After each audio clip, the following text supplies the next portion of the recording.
بس آج آخرین میں شامل ہونے والی عورتوں نے بھی یہی مثالیں قائم کرنی ہیں، تبھی وہ اپنا عہد پورا کرنے والی کہلا سکتی ہیں، تبھی وہ اپنے عہد کا حق ادا کرنے والی کہلا سکتی ہیں۔ وہ عورتیں جنہوں نے براہ راست حضرت مسیح موعود علیہ الصلوۃ والسلام سے تربیت پائی، انہوں نے بھی اپنی قربانیوں اور عبادتوں کے معیار حاصل کرنے کی کوشش کی۔ ان کی بھی بہت ساری مثالیں ہمارے سامنے ہیں۔ بس ہمیں یاد رکھنا چاہیے کہ ہم نے ان مثالوں کو سامنے رکھتے ہوئے اپنے لیے ایک رہنما اور ٹارگٹ مقرر کرنے ہیں۔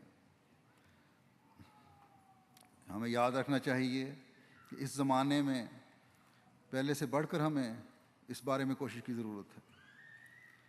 اللہ تعالیٰ کے فضل سے آج بھی یہ روح تو قائم ہے، لیکن ان پر توجہ اور اس کے ذکر کے لیے اس ذکر کی ضرورت رہتی ہے، تاکہ اکثریت ہم میں سے یہ قربانیاں کرنے والی اور عبادتیں کرنے والی اور اپنے تقویٰ کے معیار کرنے والی کے معیار بلند کرنے والی بن جائے۔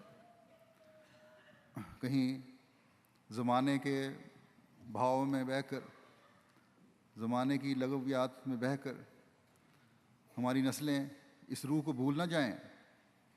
اس لیے لجنہ اماء اللہ کی تنظیم قائم کی گئی تھی، تاکہ اس تنظیم کے تحت عورتیں اپنی روحانی تربیت کا بھی سامان کرتی رہیں اور اپنی اخلاقی تربیت کا بھی سامان کرتی رہیں اور خدا تعالیٰ سے زندہ تعلق پیدا کرنے کے لیے بھی کوششیں کرتی رہیں، اور توحید کے قیام کے لیے ہر قربانی دینے کے لیے نہ صرف یہ کہ تیار رہیں بلکہ قربانیاں دیتی چلی جائیں اور اگلی نسلوں میں بھی یہ روح پھونکتی چلی جائیں۔ یہ جوش اور جذبہ پاکستان میں آج کل سخت حالات کی وجہ سے ابھرا تو ہے، لیکن یہ عارضی نہیں ہونا چاہیے باہر کے ملکوں کے لیے۔ نہ صرف پاکستانی احمدیوں پر سخت حالات ہیں، بلکہ اور بھی بہت سارے ممالک ہیں، انڈونیشیا ہے، بنگلہ دیش ہے، بعض عرب کے ممالک ہیں جہاں سخت حالات ہیں۔ وہ تو ان حالات کی وجہ سے اپنے ایمانوں میں مضبوط ہوتے چلے جا رہے ہیں اور پہلے سے زیادہ بڑھ کر اپنے اخلاص و وفا کے نمونے دکھانے کی کوشش کرتے چلے جا رہے ہیں۔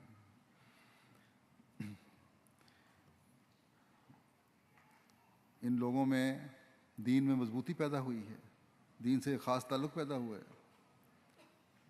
لیکن جو باہر کی رہنے والی ہیں ان کو بھی اپنی بھرپور کوشش کرنی چاہیے کہ اس اپنے اخلاص و وفا کے تعلق میں بڑھتی چلی جائیں۔ میں پہلے بھی ذکر کر چکا ہوں اور اس مضمون کے خط مجھے مسلسل آ رہے ہیں کہ پاکستان میں حالات کی خرابی کی وجہ سے عورتوں کو مساجد میں آنا آج کل روکا ہوا ہے، اور ان کی ایکٹیویٹیز جو ہیں، لجنہ کی تنظیم کی ایکٹیویٹیز جو ہیں، ان کو بڑا لو پروفائل میں رکھا ہوا ہے، بہت محدود کر دیا گیا ہے۔ تو کہتی ہیں کیا عورت کی جان مرد سے زیادہ قیمتی ہے؟ کیا عورت کو شہید ہونے کا حق نہیں ہے؟ ہمیں اپنی ایکٹیویٹیز کرنے کی، آزادانہ طور پر ایکٹیویٹیز کرنے کی آزادی اور اجازت دی جائے، اور اس کے لیے ہمیں کوئی پرواہ نہیں کہ ہماری جان بھی جاتی ہے تو چلی جائے۔ بلکہ یہ لکھتی ہیں کہ مرد تو شاید ہمارے سے زیادہ اہمیت رکھتے ہیں کہ وہ گھر کے کمانے والے ہیں، لیکن بہرحال عورت کی بھی بڑی اہمیت ہے۔ اگلی نسلوں کی تربیت گاہ عورت ہی ہے۔ یاد رکھنا چاہیے ہمیں، ان عورتوں کو بھی پیغام دیتا ہوں کہ عقل سے چلنا بھی بہت ضروری ہے۔ عورت کی عزت، عصمت اور تقدس انتہائی ضروری چیز ہے، اور مردوں کا کام ہے کہ اس کی حفاظت کریں۔ اس لیے یہ احتیاطیں ہم کر رہے ہیں، لیکن جب ضرورت پڑے تو پھر عورت کو بھی خوف زدہ نہیں ہونا چاہیے۔ پھر وہی نمونے دکھانے چاہیے جو نمونے ہمیں قرون اولیٰ کے مسلمانوں نے دکھائے تھے، ان صحابیات نے دکھائے تھے، یا اس زمانے میں بھی بعض ہمیں مثالیں اس کی ملتی ہیں۔ مجھے خط آتے ہیں کہ ہم بھی خولہ بن کر دکھائیں گی، مجھے خط آتے ہیں کہ ہم بھی عمارہ بن کر دکھائیں گی۔ اللہ کرے کہ یہ جذبے ہمیشہ زندہ رہیں، لیکن احتیاطیں جو کی جا رہی ہیں اس کی بہرحال پابندی کرنی ضروری ہے۔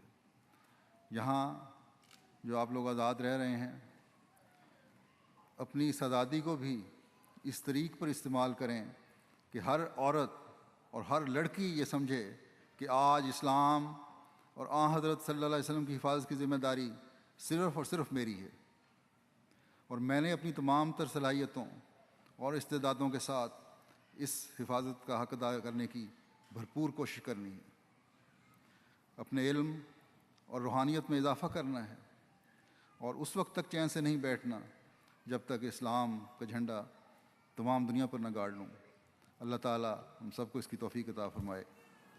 دعا کر لیں۔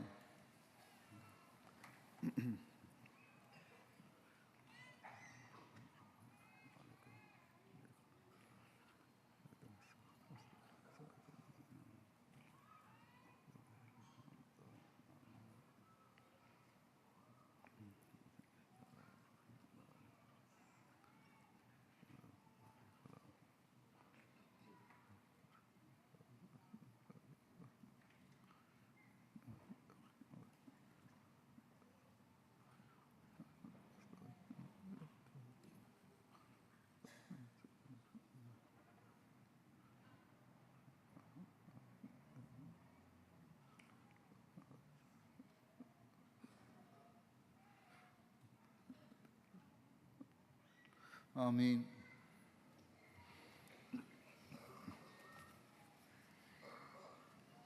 دس جی ختم ہے۔